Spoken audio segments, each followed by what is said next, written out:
Good morning. The people of the United Kingdom have voted to leave the European Union.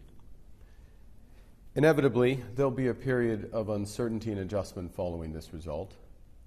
But as the Prime Minister said just this morning, there'll be no initial change in the way our people can travel, in the way our goods can move, or the way our services can be sold. And it will take some time for the United Kingdom to establish new relationships with Europe and the rest of the world. So some market and economic volatility can be expected as this process unfolds.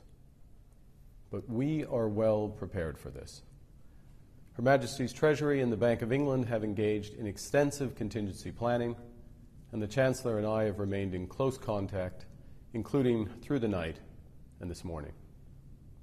To be clear, the Bank of England will not hesitate to take additional measures as required as markets adjust and as the UK economy moves forward. Those economic adjustments will be supported by a resilient UK financial system, one that the Bank of England has consistently strengthened over the course of the last 7 years. The capital requirements of our largest banks are now 10 times higher than before the financial crisis. And the Bank of England has stress tested those banks against scenarios far more severe than our country currently faces. As a result of these actions, UK banks have raised over £130 billion of new capital and now have more than £600 billion of high-quality liquid assets. So why does this matter? Well, that substantial capital and huge liquidity gives banks the flexibility they need to continue to lend to UK businesses and households, even during challenging times.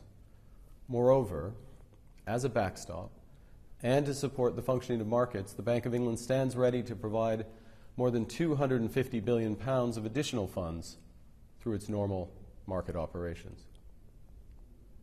The Bank of England is also able to provide substantial liquidity in foreign currency if required.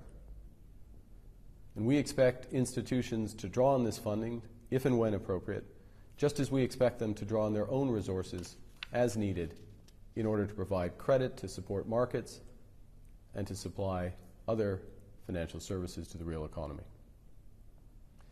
In the coming weeks, the bank will assess economic conditions, and we will consider any additional policy responses. A few months ago, the bank judged that the risks around the referendum were the most significant near-term domestic risks to financial stability. To mitigate them, the bank has put in place extensive contingency plans. And these plans begin with ensuring that the core of our financial system is well capitalized, is liquid, and is strong. This resilience is backed up by the Bank of England's liquidity facilities in sterling and foreign currencies, and all of these resources will support orderly market functioning in the face of any short-term volatility.